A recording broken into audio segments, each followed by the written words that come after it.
Okay, thank you. Could everyone take your seats, please? Oh, there goes the Cheetos. I know. I can't eat any more Cheetos.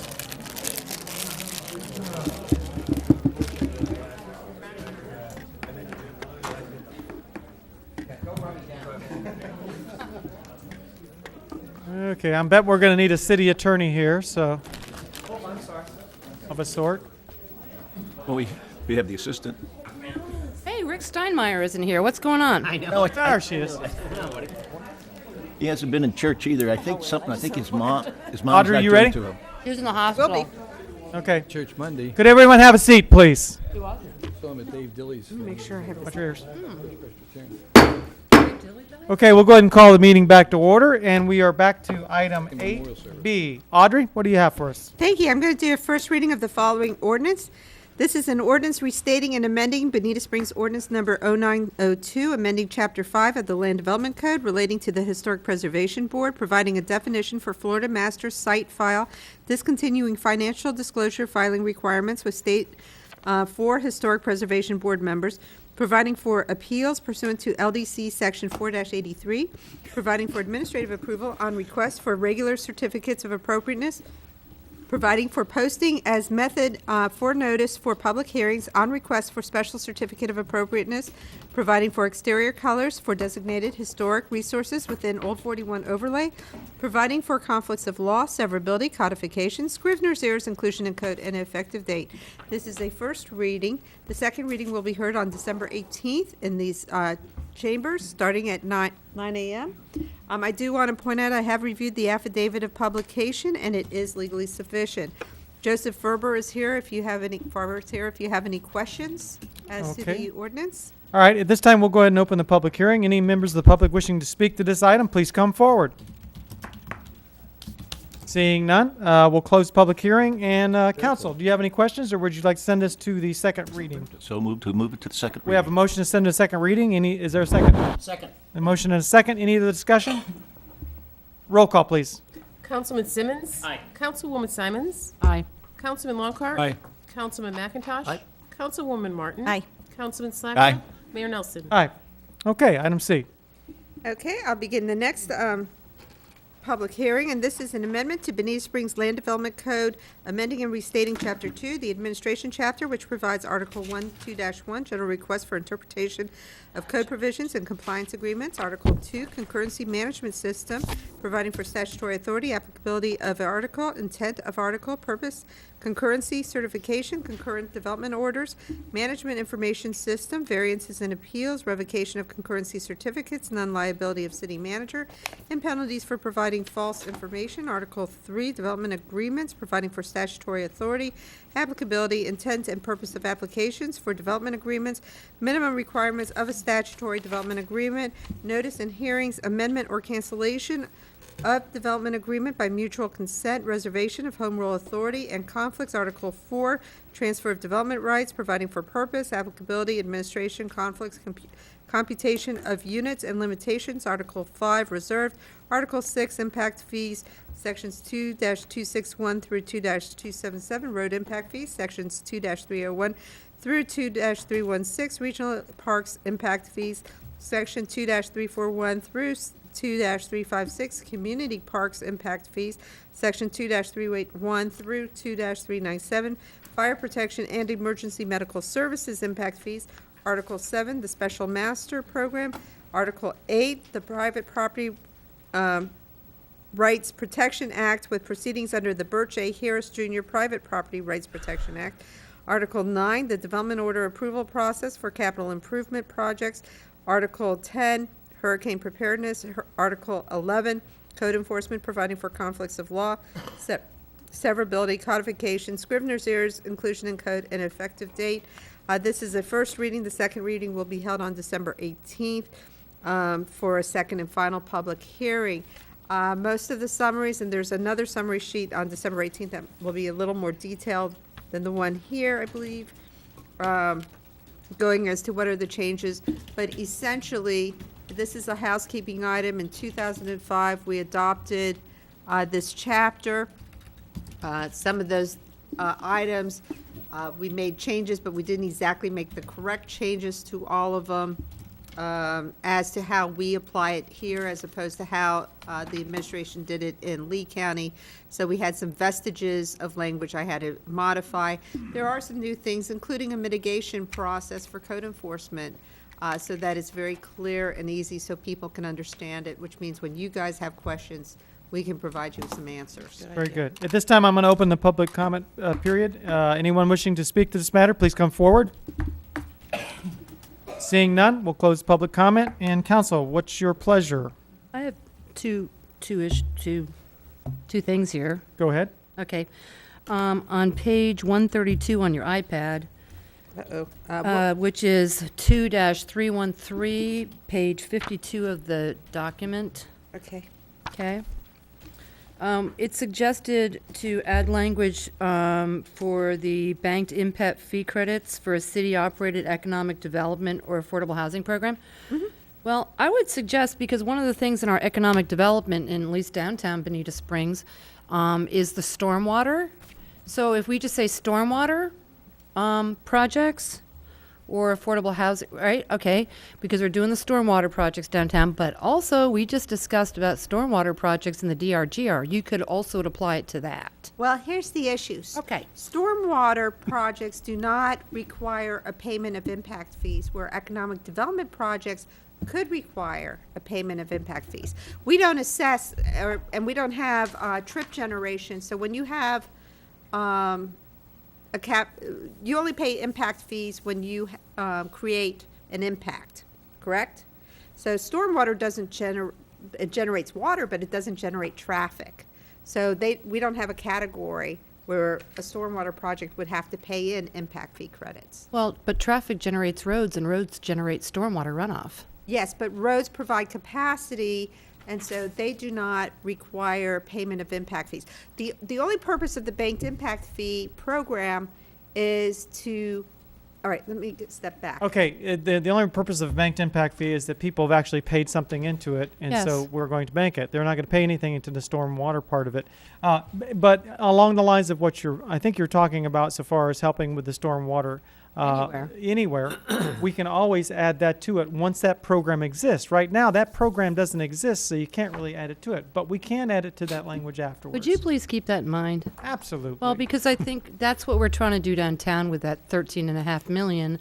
And now we just talked about, a whole bunch of stormwater issues. Good. I think we've always had discussions on how we're going to get people to contribute to that. That would be great. Thank you very much. Okey-dokey. What else do you have for That us? was the other one, just on the same reference on 2-394 on page 149. Okay, good. We'll keep that in mind. Council, Thank you. do you have anything else for us on this one? What's your pleasure? So move. I have a motion to Second move it to reading. second reading. Any second? Second. I have a second. Any other discussion? Roll call, please.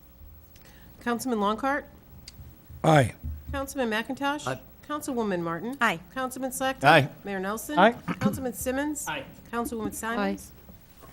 Okay, item D. Thank you. And this is a little bit of a smaller, I'm getting smaller on the title blocks. An amendment to the Bonita Springs Land Development Code, amending and replacing Chapter 7 Environmental of the City of Bonita Springs Land Development Code, amending 7-41 through 7-81 dock and shoreline structures, creating facility siting criteria, transfer of watercraft slip credits, TSC, and beach dune walkovers provisions, amending Section 111 through 7-116 marine sanitation, providing for conflicts of law, severability, codification, Scrivener's errors, inclusion in code, and an effective date. This is a first reading of the ordinance. The second reading will be held on December 18th at 9 a.m. I've reviewed the affidavit of publication, and it is legally sufficient. This ordinance is just to make it these changes current with other dock permitting, including manatee protection. It explains the changes there. Mike Kirby, I don't know if he's here tonight, but he can be made available. I see him. He is here tonight. If you have questions, he can be able to answer them. Okay, well, let's go ahead and open the public hearing at this time. Any members of the public wishing to speak, please come forward on this item. New? Okay, we'll close public comment. Council, what's your pleasure? Would you like? I just wanted to comment, the city attorney, it's very clever putting boats in there for your mark. Thank you. On this one. Thank you very I much. could have done a A dock, little I guess. fun, a little I fun. tried. Oh, and then I'll move it to a second reading. I'll second it. Well, excellent. Now we have a motion. Is there a second? I did. We have a motion Thank and a you. second. Yeah, any other discussion? Yeah, paddling along the Imperial River a couple weeks ago with John Pano cleaning it up. There's a lot of docks that are falling apart up there. And so what do we do about dock reclamation? I mean, if, yeah, it's pretty bad. Well, I would recommend you call your local marine I contractor. bet you would.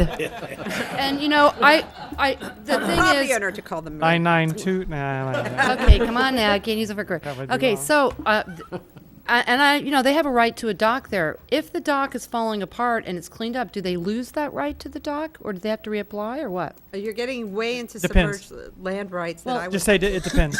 Okay, well, Yeah. Ben, okay, that's fine.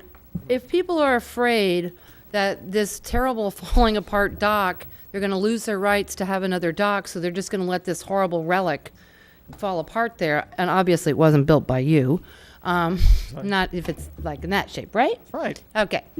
But I would rather prefer to say, look, you have a right to have your dock. This is what you can have. Take that nasty thing out of there and figure out how we can get, because they're falling apart into the river. How can we do this, Mayor? And if you are the state of Florida, you're welcome to make those rules, but that is something that is not always something we can control under state submerged land rights. Well, it's an eyesore. It's a complicated situation. There's an intertwinement of all different kinds of agencies. Would you like to take a stab at it? Because there's really not a real good solid answer, I don't think. Go ahead. Yeah, Mike Kirby, for the record. Other places. must Anyway, our dock and shoreline doesn't address that. The property maintenance code may have some authority there. Yes.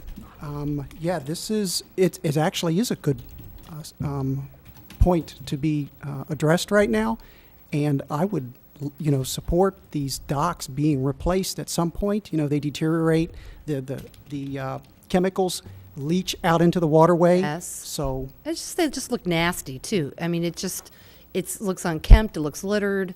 It doesn't look great. And obviously, there are people who have kind of abandoned this part of their property because it's all overgrown. So with the property maintenance code, can we have these folks take them out and say, look, don't worry, you take that out. Well, You'll have a permit. I'm or- pointing something out here. This isn't the Yeah. property maintenance code, though. This is. No, I know it's not. This is that, but so we can address that in Mr. some Mayor, other let fashion. us look into The it and get back The to you. problem with asking Mike at this point, so far as a permitting action, it's very complicated because there are Yeah. all different kinds of agencies coming in. So for us to say, yeah, you got to replace it, they may be able to replace a certain amount of it, repair it, but that's going to be up to code enforcement anyway. Well, if they're just falling apart and hanging there on one nail, I mean, they're not using it. So yeah, I know, but this is very speculative. We're talking about all kinds of different things. Let Go us ahead. look into it. could We'll you look get into back that? to Because council. it may Sure. really make the river look so much better. And, the paddlers' experience in fishing people. Okay. That's all I have my question Thanks, Mike. about. Oh, thank you. Thank you very much. Anybody else? Anything to say? Nope. Anything, comments? We have a motion and a second, correct? Okay, roll call, please. Councilwoman Simons? Aye. Councilman Lockhart? Aye. Councilman McIntosh? Aye. Councilwoman Martin? Aye. Councilman Slatter? Aye. Mayor Nelson? Aye. Councilman Simmons? Okay, item E. And this is one more first reading of a land use ordinance, and this is an ordinance of the City of Bonita Springs relating to building and construction codes, identifying work not requiring a permit, providing for conflict, severability, codification, inclusion in code, Scrivener's errors, and an effective date. This is a first reading. The second reading will be heard on December 18th. I do want to point out that this ordinance, as well as the other three ordinances, did get reviewed by the local planning agency. Because I did mention in the first green sheet that they'll also get reviewed December 12th by the LPA. I'm going to take it back, but they did review it and found it consistent.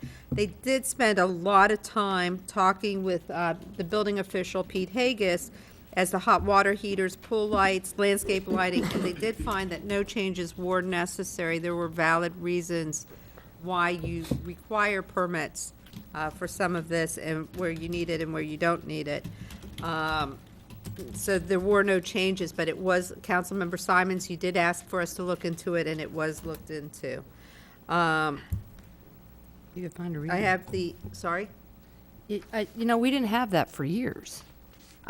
I'm just telling you, this is an exception. Currently, you are required to have building permits for this type of work, but because it's low voltage, the building official made a value judgment, it is not necessary. It's a better benefit to people to not have to get a permit than having to go through the permit process. Well, I'm misunderstanding something then. But let me go through my Go little ahead, spiel go here. ahead, go ahead. I reviewed because I'm a little out of That's all right. sorts now. Don't worry about I reviewed the affidavit of publication. It is legally sufficient to go forward, and we will have a public hearing on December 18th at 9 a.m. Mr. Hagus is here if anybody has questions as to the ordinance. Where you at? Pete, where you at? Oh, Pete, come on up here. Or he was here. Landscaping and pool lighting. How can we ever know? Hey, Pete. Good evening. For the record, Peter Hygus, building official. Okay, Pete, would you want to explain to Councilman Simons and ourselves why you decided why it's important to have a electrical permit to replace your hot water heater? Well, it's not really electrical permit, it's a trade permit, plumbing. Sometimes electrical is involved if it's a change out from a tank to a tankless, because they've upgraded from a 30 amp circuit to a 50. They may have to change wires and breakers, and so you need an electrician to perform work on the project as well as a plumber. Water heaters are a hard product. They're not, slip joint connections like your toilets and sinks. You got glue or soldering, hard pipe, pressure pipe. You also have the electrical connections, things of that nature that, when it's not low voltage, it's high voltage, and you don't just want anybody to be working with electrical and water at the same time. And And So the I- purpose of the permit is to be so that you can be sure that when you come back to do inspection, that they've done it in a way that's not Correct. going to burn right, our we do house this. down. We do an inspection, and we check to make sure that the pipes are properly soldered or glued together, and the water pressure is adequate. The electrical service is properly reconnected, and I know that the inspectors have gone out occasionally, and when they touch the water heater, they get shocked. They know right away that they haven't rewired it properly, grounding or whatever. Okay. Martha, what other questions? do you Yeah, have for well, how much does it cost for a permit and how much does it cost for the inspection? The permit's $79 complete, and that includes the inspection. And how much does it cost for a water heater? It depends on where you buy it. If you buy it yourself and try to put it in, or you get a contractor to do it, or you get Okay. Home Depot or something like that. I will tell you that that the permit fee is $79. We have worked with some of our regular customers to allow them to buy 10 permits at a time, so it saves them their prepaid. They just have to notify us to apply that permit they've paid for to the particular site where that water heater is going on, saving them a trip into the office. I don't know if that's getting passed on to the homeowner. That's what I'm Well, I know concerned that there about. are some plumbers and some outlets that do try to charge up to $200 for the permitting for the water heater, which they actually end up paying $79 for. And we've had actually customers come in and buy the permit themselves, so because they know that they're getting charged, Yeah, gotcha. overcharged by Yeah. the Right. installer. So That's what they I- come in and pay the $79, and they get the guy to do the job, and it gets inspected, and that's what we want to try to accomplish. Amen. Okay, my other question is, installation, replacement, repair of landscaping and pool lighting. I really, this comes to my city council member item later about lighting. I'd really like you to see them so that we make sure that they're doing them properly with our ordinance for dark sky, even though it's low voltage. Well, low voltage is, the reason that whole I have low reason voltage for at having home, this pain in the neck. added to the ordinance was that low voltage became a permittable type of work 2 years ago by the state requiring it. And they found out that about half of the jurisdictions were permitting it, and half of them weren't. So they decided to, under House bills and Senate bills, to streamline that process and let the jurisdictions decide again, whether they wanted to permit them or not permit them. And in deciding not to permit them, we needed to put it in the ordinance that we don't require permits. And this is why we've created this ordinance addition. The fact that we added a few other items, I took those from the Lee County LDC Chapter 6, where they have a list of items that aren't requiring permits. And I took some of those to add some beef to the ordinance so that it's not just the one item, the low voltage. Yeah, I'd just like to keep landscaping and pool lighting back in there, even though it's low voltage.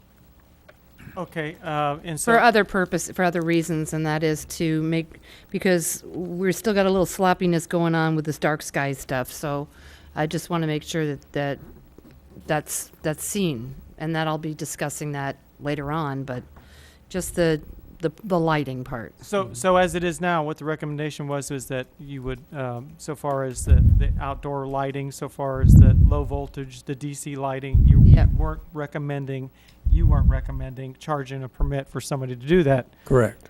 okay? Mainly Right. because there wasn't a health, safety, and welfare.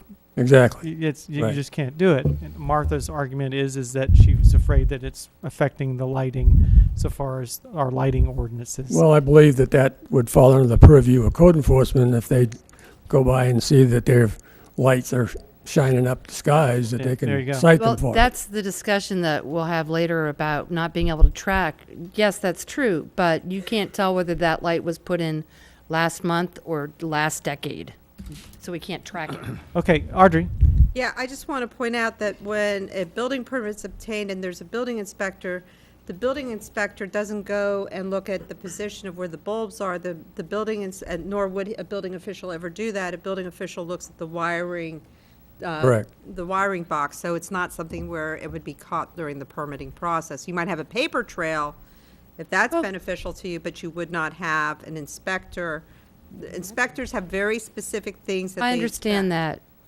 Okay. Plus, we do it during the daytime, so. All right, well, let's cut to the right. chase here. Councilwoman Simons is suggesting that low voltage lighting, that there be a permit for that.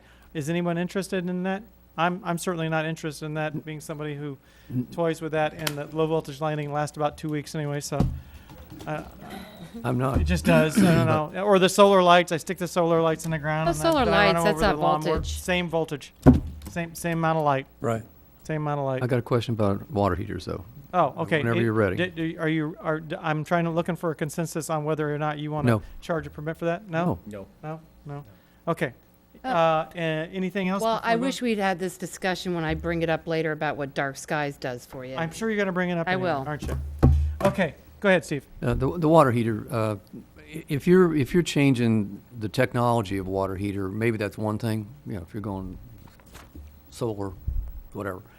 But to replace a water heater with a water heater, and people are getting charged $200 by the guys that are putting them in. I think it's wrong, and I think we ought to exempt the water heaters. You go across, I hate to say this, you go across city line, they don't charge them, That's right.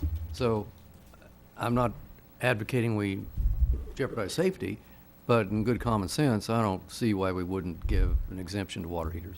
So, Pete, so far as you know, if you go to Collier County, do they charge? Collier County does permit them, and Lee County does not. Lee County does not? No. Collier Right. County does. Right. Okay. And I just feel that it's for life safety and the fact that they're working with electrical and pressure plumbing Right. and everything else, that it needs to be inspected.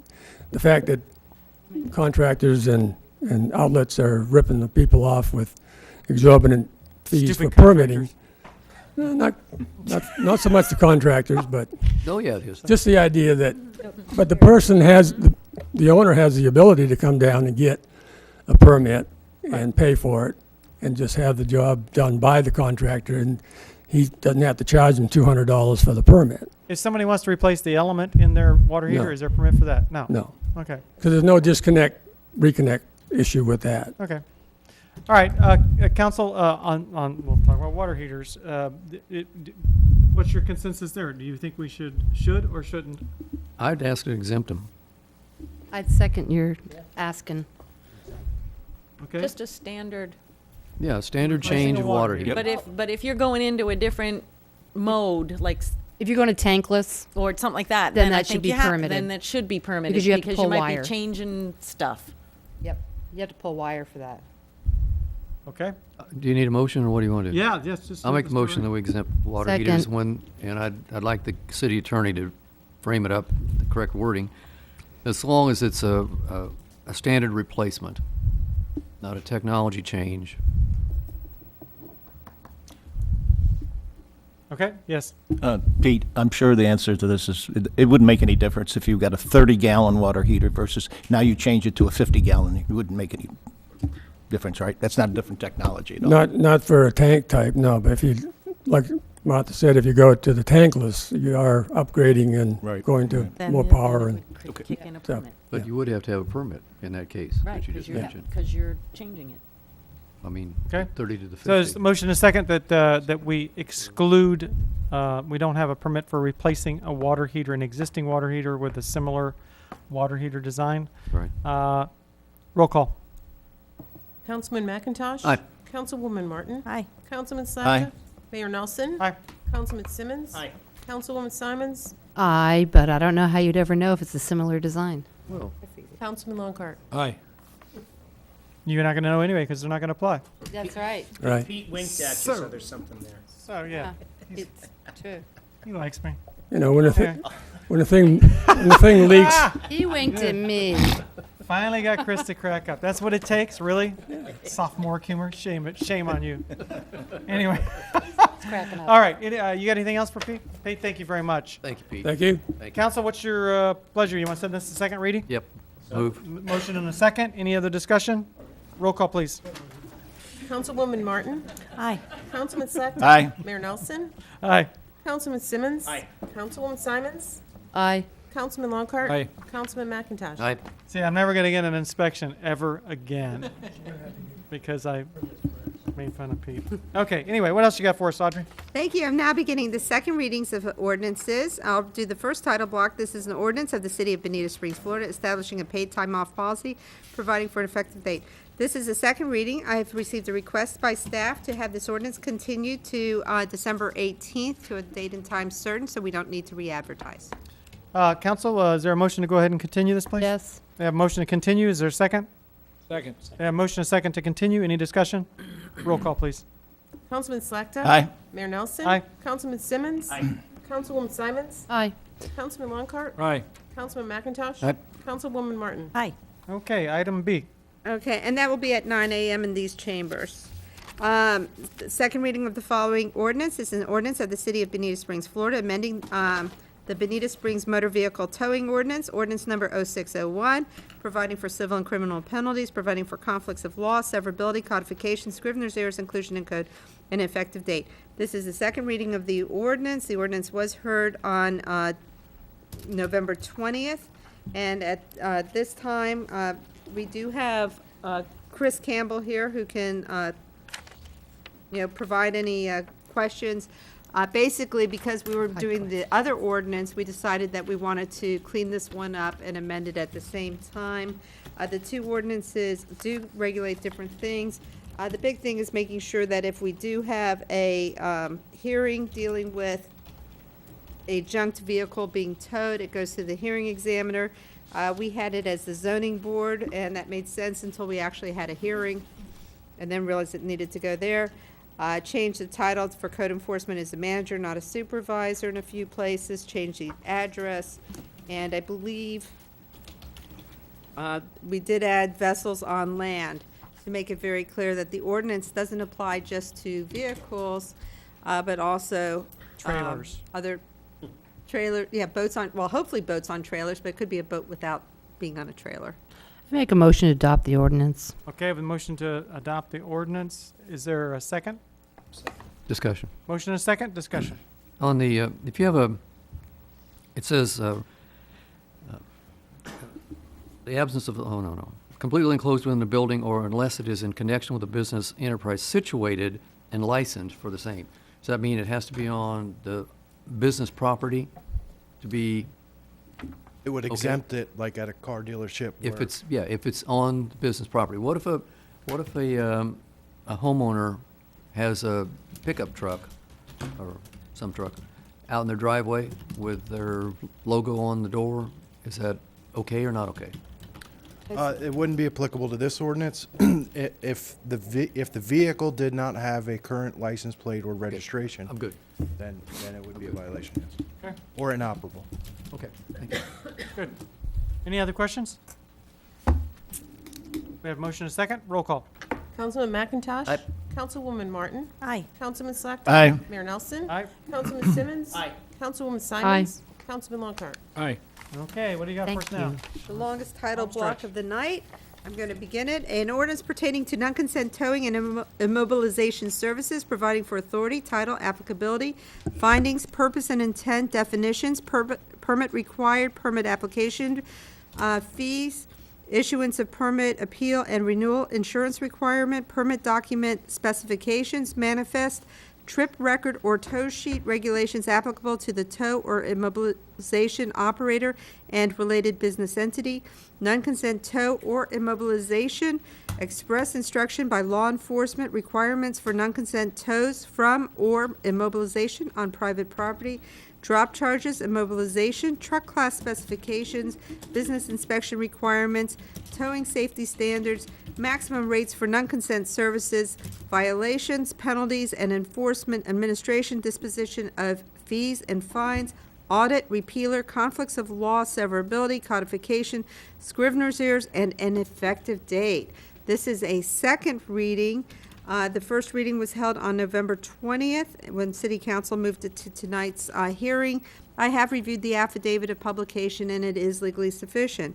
I have Inspector Ed Summers here from the Lee County Sheriff's Office. If you have specific questions as to this particular ordinance, this ordinance is a mirror ordinance to Lee County's ordinance number 13-19.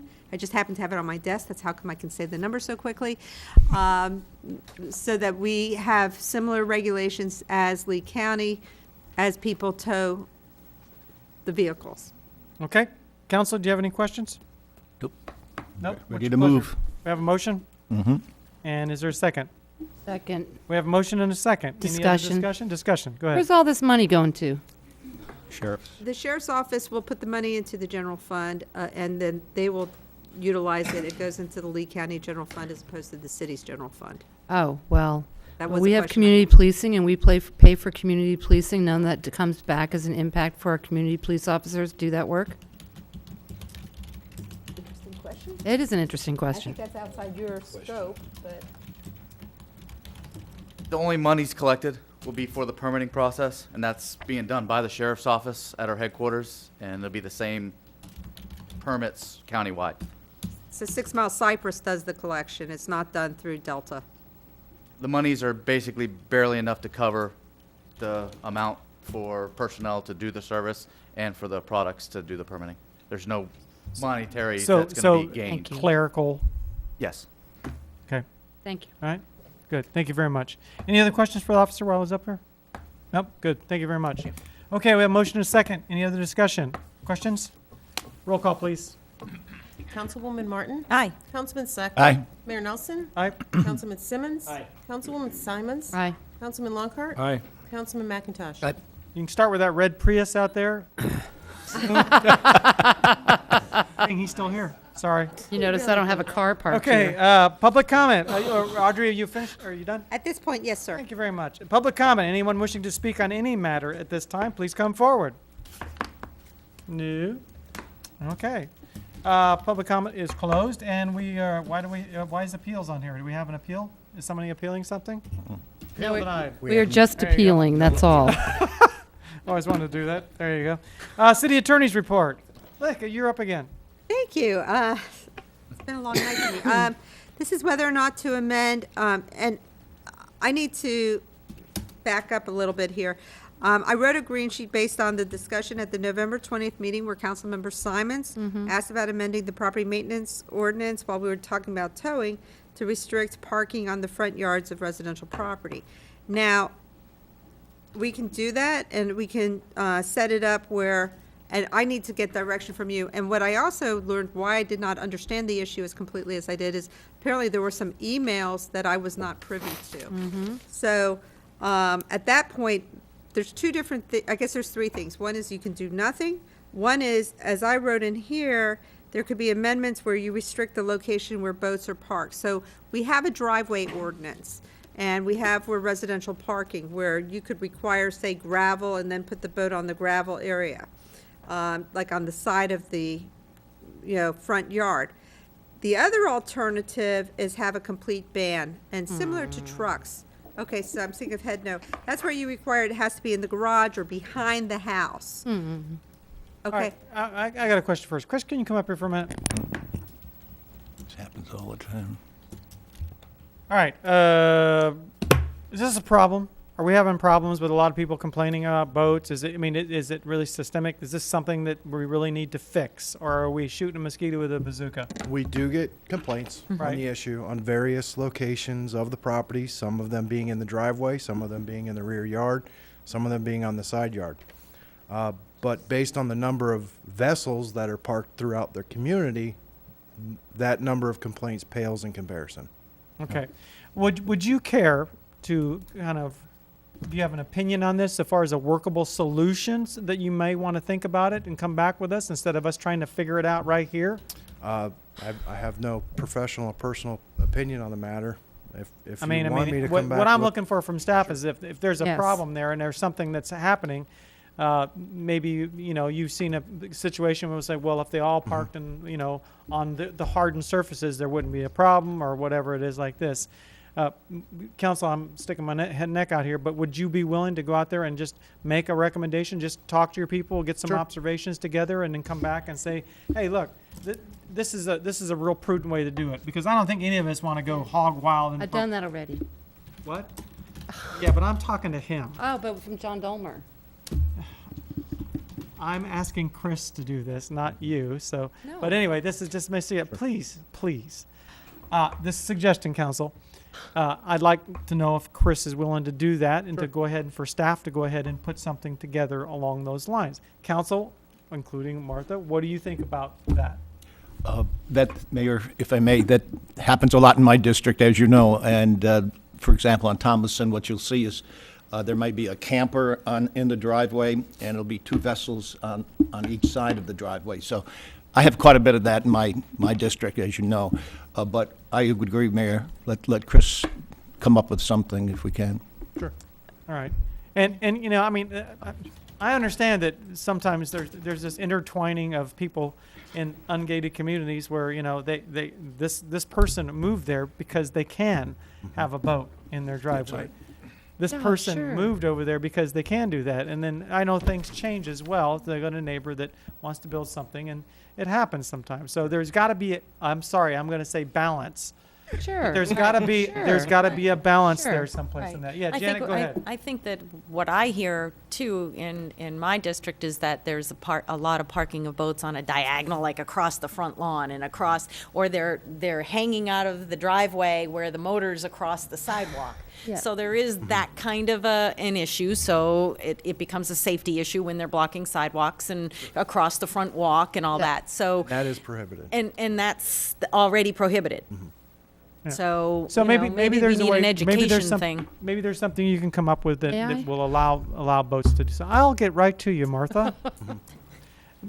Maybe there's a way that we can do this to where there's a happy medium. Martha, what would you like? Well, I did think I struck a happy medium. I asked John Dolmer to write something for me. I asked what his recommendation would be, and he sent something that was quite smart.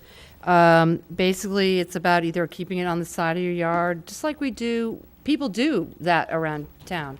Have a little gravel pit over there or whatever, or a pad. We allow a 30% increase in the driveway. So John sent me something which I tried to send to Audrey when we're having the server failure. You actually all have it on your iPads now because I've sent it to you.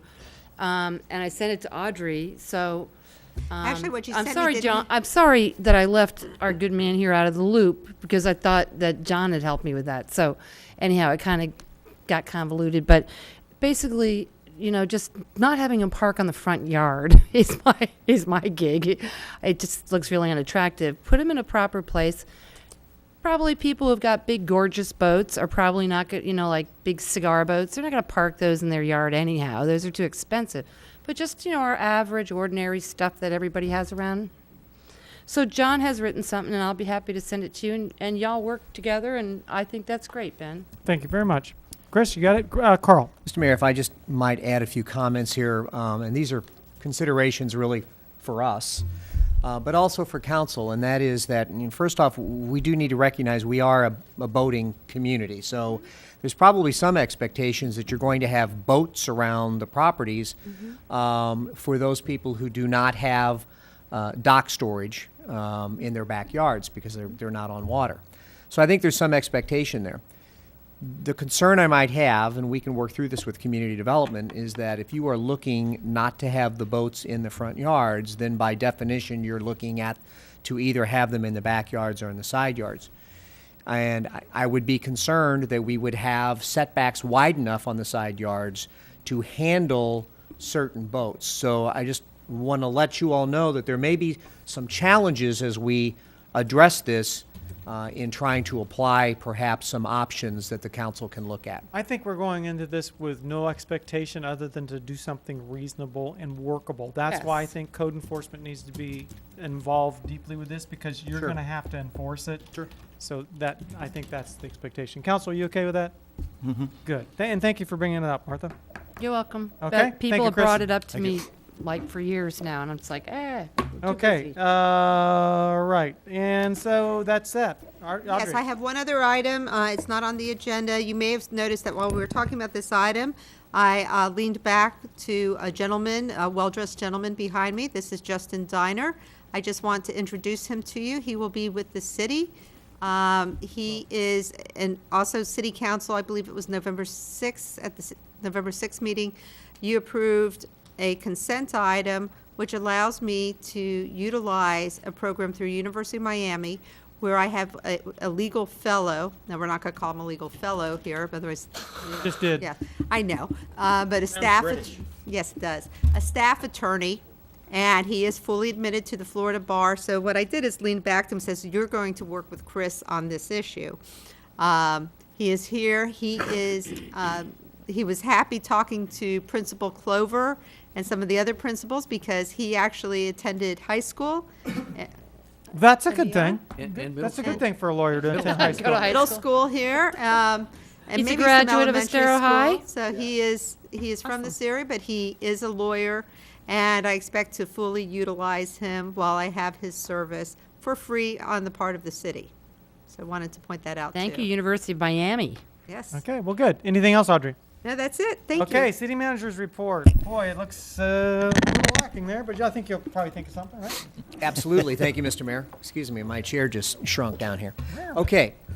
First off, just want to let the council know that as far as a status update, that we continue to work with the county on the interlocal agreement proposed for the funding for downtown improvements.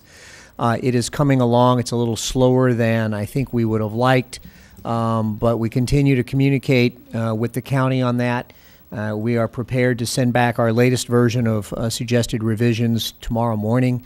But I will tell you, irregardless, there is already they call them blue sheets, but there's already a blue sheet that is scheduled for December 17th at the Board of County Commissioners.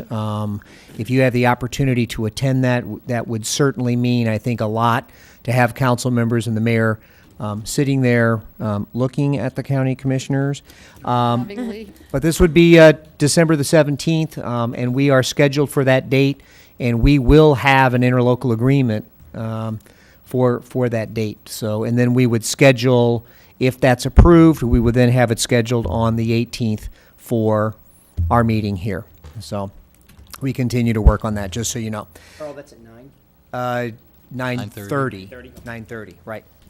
All right. And then next, I just want to say that Holiday in the Park, once again, was beautiful. just an unbelievable experience last night.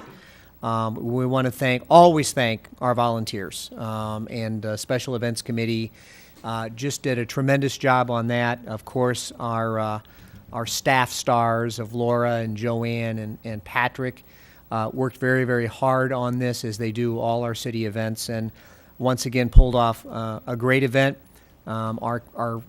We think that 8,000 people enjoyed that event last night. And of course it snowed, so it's a great thing. Good, clean fun. In addition to that, as a part of this last night, that council should be aware, and our public, is that the sheriff's office used to have a program by which they would be collecting the toys, and so that every child would get something. And this year, the sheriff's office decided to shift to a different way, maybe more adopting particular families and supplying them. So all of that toy collection was coordinated by city staff. Again, Laura and Joanne and Patrick coordinated all that toy collection, and through the generous donations of a lot of our staff members across all our departments, generous donations by members of our city council here, and the public. We had over 30 receptacles out throughout the community for people to donate on, and I'm just telling you that there were tons of kids out there last night. Every single one of them got something, and we still had some toys left over, which is a great testament to what we can do when we really need to do it. So again, kudos to staff and to our volunteers on that. And then the last thing I have is to invite John here to give a little report on the library. Yay. We promised that we'd be bringing you back a verbal update on the continuing project with the county on the library at the first meeting each month. I've talked to Sheldon. He's very happy with the progress. It's still on schedule as far as he's concerned. They are scheduled to go in front of the Board of County Commissioners at their January 6th M&P meeting. This isn't only for ours, but for all of the projects that he's working on, we do plan on attending. But he does not expect anything different than the consensus he's already gotten from them to go ahead with the consultant that they've identified. And the plan is to still have that consultant here in the community doing the beginnings of the public outreach in January. So we'll keep you posted on that, and hopefully we'll get some immediate feedback from the consultant as soon as he gets out here in the community. Martha? Yeah, can you get me that Christmas present of a written agreement that says we'll be first? I can, as I indicated at the last meeting, not promise that I'm going to get something in writing, but we have asked for and have gotten back feedback on how the prioritization works, and we will make our intentions known at that point. We At also what point? know, well, at whatever point Sheldon indicates it's appropriate. Again, Sheldon has indicated to us that he's made the recommendation that we're the first priority, and he hasn't gotten any feedback to the contrary. So, I mean, From the county commissioner? That's what I'm talking about, not just from Sheldon. I want them to put it in writing, because we've heard this before. I want to see it. Well, Martha, Yes. I think it's a little more complicated than that. I think that using a little tact here would probably be handy. I know that everyone's tired of waiting. Everyone's a little anxious, but I think that maybe it's time to go ahead and let our staffs work together. I think that may be the best path to get towards our goal there. And if you want to demand something in writing, it might not be what you want. Well, let's wait till after December 17th. Okay, and then come January, at the January whatever what is the second meeting in January? 15th, thank you. We meeting on the 15th? Isn't that Martin Luther King Day? Okay, on January, in whatever that meeting is in January, I'd really like to see something in writing. Otherwise, I was on the prevailing side, I think, on that moratorium thing, or whatever that was. Sure, I remember that. Yeah. I know. Well, it'd be a shot. Whatever. I just really, really want to see that library. And Okay, well, you'll keep yes, bless you. keep us informed as to progress, right? as promised. Thank you very much. Anything else for us? That means nothing. Right. Okay, we are to mayor and council member items. One is to approve the interlocal agreement with the feral cats. Martha, what do you got for us? Okay, cats, everywhere cats. Everybody loves cats, most people do. But, right behind Benson's, I counted 12 cats yesterday. There's cats in my backyard. I got 30 cats in my backyard. I have a big piece of property. But there are cats everywhere, and we need to take care of them. Somebody was here tonight who was going to get up and speak about that because she's been working in the downtown area, taking cats up to Fort Myers to get. She works. I mean, it's just too much. So, council, this would be really a great improvement. Councilmember, when you say take it up to Fort Myers, you mean to the Animal Services? Take it to a day Division? at the spa, okay? No, take it up to Animal Services so that they'll get spayed and neutered and brought back. They're called community cats. People will take care of them. You see a cat with a little clipped ear. It has the point clipped off. That means that that cat has already been spayed or neutered. They give them rabies shots. They microchip them. So, feel free to feed them. But anyhow, we'll be able to get this done in Bonita Springs. I'll make and a motion to approve I this. will make a second on that motion, We have a sir. motion and a second to approve this interlocal agreement. Any other discussion? You better believe it. Roll call. Councilman Slakta? Aye. Mayor Nelson? Aye. Councilman Simmons? Aye. Councilwoman Simons? Aye. Councilman Longcart? Aye. Councilman McIntosh? Aye. Councilwoman Yay. Martin? Aye. Yay, we Okay, did it, Martha, Janet. dark Good job, skies. Martha. Dark skies. Well done. Okay, well, she started with the spay and the cat thing. So, anyhow. Dark skies. For some of us who were here before, you saw a presentation about dark skies in the community and how good lighting enhances a community and its architecture. Bad lighting does not enhance a community. We've embarked on doing some of that. I don't have an answer for this. So this was just a consideration. How do we want to move forward with this? We've done some good things, but there's still some things that need to be done. And sort of similar, like what I mentioned about the hot water heater, is how do you know they're permitted? So when Chris goes out and there's some kind of light violation, it's shining into the road, people's view, it's not properly directed. He can't tell whether that light was permitted last week or not permitted at all. There's no tracking of lighting. That's the only solution that I can think of. If somebody else has a better idea, I'd love to have staff work on this. But there's some lighting that we constantly have to go after. The second part of it is, what do you want to do about your street lighting? Poor lighting at night, ambient light, has been linked to not only destroying your shrubbery, nocturnal animals having disrupted cycles, but to cancer in human beings, and particularly in women. So people who live with lots of ambient light have higher rates of cancer. Okay, you also lose the beautiful gift that God has given us of the dark sky, the night sky. You can Google dark sky, see what it's all about. But it's been something that I think a lot of people consider an impact in an urban environment they don't like. So, oh my gosh, they're going to develop the DRG, or, more lights, more noise. Well, okay, this is one way to reduce the impact. Look at your impacts, reduce those as much as you can. And how do we want to move forward? Well, maybe, or do we want to move forward? Yes.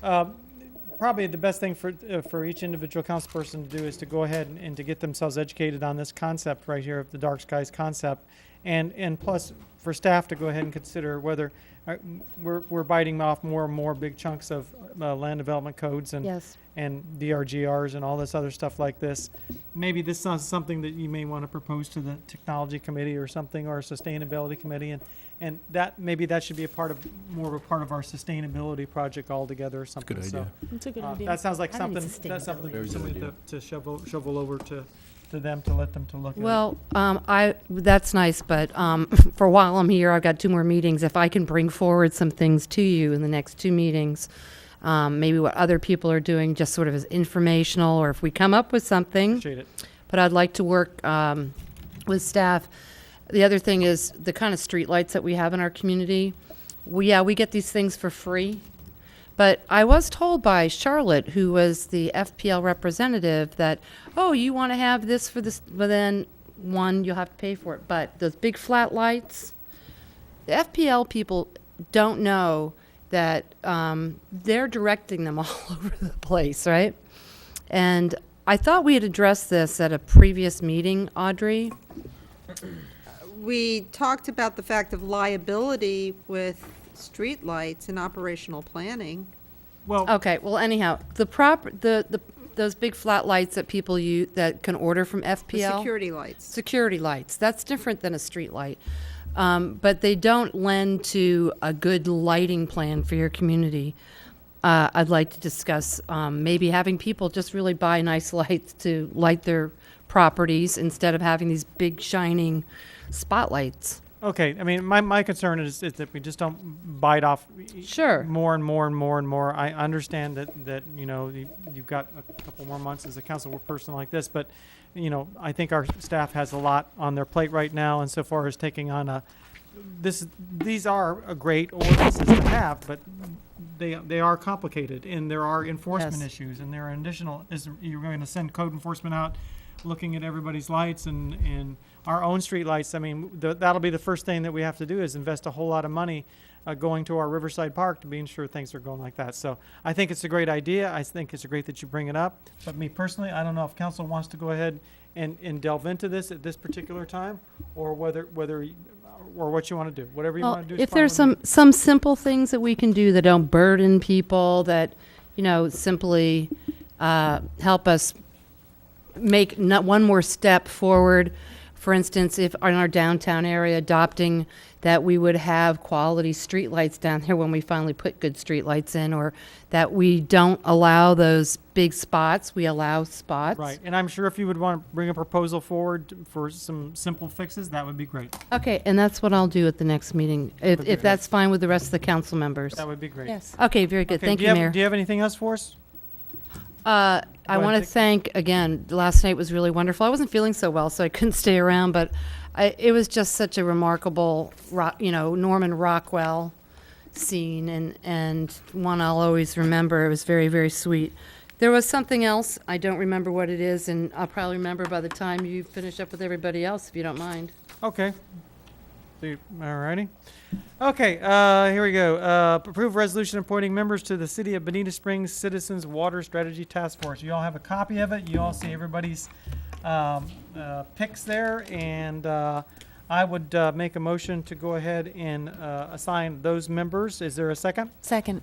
There's a motion and a second to assign the members as they sit. Discussion. Is there a discussion? Yeah, can we televise these meetings, please? Yep. It's of interest to like 7,000 people out in East Bonita, so. Well, why don't, Can let's I- have this discussion once this is formed and once, all right? I don't want to go into a big discussion about televising and staff time and that type of thing. If that's okay, can we talk about that?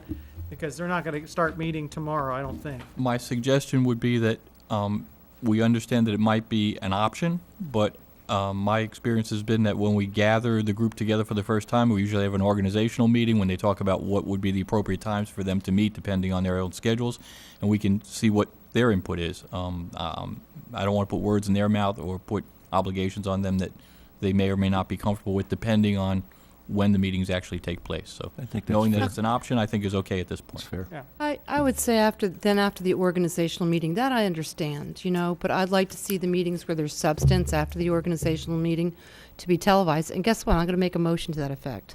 I'll second that. There's a motion, a second, that these meetings be televised After the After the organizational one. organization. after the organization. Is there any other discussion? Quite frankly, I'm just going to say to myself, I would sure like to get the committee's take on that. I think whenever they're ready would be a great time. But anyway, there's a motion and a second that it be televised. Roll call. Councilman Simmons? Aye. Councilwoman Simons? Aye. Councilman Longcart? Aye. Councilman McIntosh? Aye. Councilwoman Martin? Aye. Councilman Slackton? Aye. Mayor Nelson? No. Okay, there you have it. And I'm going to go ahead and make Paul Pass the chairman at this particular time. I'll make that motion. Is there a second? I would second. I have a motion and a second. Any other discussion? Roll call, please. Councilwoman Simons? Aye. Councilman Longcart? Aye. Councilman McIntosh? Aye. Councilwoman Martin? Aye. Councilman Slackton? Aye. Mayor Nelson? Aye. Councilman Simmons? Aye. Okay, and we are to number D, a resolution of the City of Bonita Springs and Kern County Commissioners to fund the inter-county link bus route. This is something that's really important. Yeah. I would like to see you guys, I'm not going to belabor it, but it is super successful. It's something that the counties should work together towards. Is there a motion to support the I move. resolution? Yep. There's a motion and a second. Any other discussion? Point of information. Yes. Is this the route that's going to run out of money next year or this year? Yes. Well, that's just the point. It's not going to run out of money because the county's going to fund it. Yeah. The 990,000, I think it's almost $1 million. Yeah. Yeah. Yeah, it's They're one of the gonna most. fund it? It's one of them. I beg your pardon? That's what we're asking them That's to what we're do. asking Oh, them to you're fund asking them it. to do that? Oh, It's important for our economic development. okay. All right. Okay. Okay. All right. There's a motion and a second. Roll call. Councilman Longcart? Aye. Councilman McIntosh? What did Longcart say? Aye. Oh, did? Aye. That was a small eye. It was a quiet aye. Councilwoman Martin? Aye. Councilman Slakta? Aye. Mayor Nelson? Aye. Councilman Simmons? I can do anything I want. Councilwoman Simon? Aye. Okay. Oh my God, hell Good just deal. froze I'm gonna over. start- I'm down at over here. Councilman McIntosh. What do Pass. you got for us today? Pass. Pass. Janet. Thank you. I just want to reiterate on the holiday in the park. I just have to say how awesome it was. And yes, the city manager was right. There were so many people to thank, the schools that participated, the bands, and especially to those businesses that did have those collection boxes out there. It meant the world to the staff to be able to depend on them to get that, and the residents that put the toys in there. It makes Bonita Springs magical for a night, and it's just awesome. I also want to remind everyone with the holiday season, the Bonita Springs Assistance Office, it's their stocking fund time, so please remember them when you're making your donations, because they make the holidays happen for so many people that normally wouldn't have. So thank you. Thank you very much. Steve, Pass. what do you got? Pass. Pete. I guess I'll pass. Okay. Martha. I want to congratulate you, Mayor, on successfully negotiating the Estero Corporation / annexation language. Well done. Oh, thank you. We gotta get there. You know what I mean? It was not an easy deal, but thanks to our great staff and their patience with me and my ability to, well, never mind. Bill, what do you got for us today? Just about last night, Barbara and I were there, and it was wonderful. We saw everybody up here and all the staff, and I really like the snow. It's so from a distance. And but everybody, it was well received. And what's interesting, that little gal, Joanne, she was running around taking all kind. Of course, that was her first one, I think, wasn't it? Yeah. Yeah. So but she. Her first event that was like that's the first Christmas. Oh, Christmas. Yeah, but it was a lot of fun, and obviously what's even more impressive is the sheriff's department's the way they handle things in terms of traffic and the control, and it's very nice to see those kind of things happen. It should be happening all over the country. Many times it can't for other reasons, but they do a great job too. Thank you. Okay, thank you very much. I just want to thank, I know a lot of people have took off in our home, maybe watching this, hopefully not watching this, watching something else more entertaining. I try. But anyway, I want to thank them for their conduct and their patience. It was just awesome to see everybody. I know this is an emotional issue. I think everybody is kind of split every which way. But that's Bonita Springs for you right there. Thank you very much for your conduct. Everybody was polite, yet passionate. Good for you guys. And yeah, I am proud that we were able to actually reach a compromise and to actually get to where we need to be on this our position with the Estero annexation and incorporation. So yeah, that's good stuff. Well done. And at this time, anyone wishing to speak, please come forward. It's public comment. Come on forward. Kathy McGrath, I know you're all ready to go home, but I want to add something more about last night. I mean, on behalf of the whole Special Events Committee, the Parks and Recreation guys, of course, Laura, Joanne, Patrick, everyone involved. I've never seen so many smiling faces, but the comment I want to make now is one of the volunteers that was here earlier, and she lives in a gated community, said to me today, she said, isn't it disappointing all these people that live in the gated communities that are always saying negative things about downtown Bonita? Why don't they come out and see this, and it would change their minds? So if you're out there now in your little cocoon, remember, really, downtown Bonita is pretty nice, and that park is awesome. And is. just come out once in a while and look at it. And the only other thing is, don't forget the boat parade on the 14th. Contact Adam. Let's face it, this is not a city-sponsored thing. Rotary does this, and Adam Botano and his family put so much of their own effort in, and let's make this a real big one. Thank you. Thank you very much. Anyone else this time? Yes, Carl. Yes. For the record, I did miss somebody, and I can't miss them again. So, and I appreciate Kathy bringing them up, but our maintenance guys out of Parks and Rec, they do a great job. Could not do these events without them. Right. And the last time I didn't mention them, it cost me a bunch of donuts. And you know what? They're due more than donuts anyway, but I just want to make sure the public understands this is a team effort from top to bottom, and we just appreciate everybody working together. Yeah. Thanks. Sheriff's officer's all right. Really? Donuts? They're holding out, baby. We can eat donuts. We know how we do Prove it. it. Wait, really? Thanks a lot. Approval of the minutes. Approve the minutes? Is there a second? Second. Roll call, please. Councilman McIntosh? Aye. Councilwoman Martin? Aye. Councilman Slechta? Aye. Mayor Nelson? Aye. Councilman Simmons? Aye. Councilwoman Simons? Aye. Councilman Longcart? Aye. Thank you, everyone. Meeting's adjourned. Yay.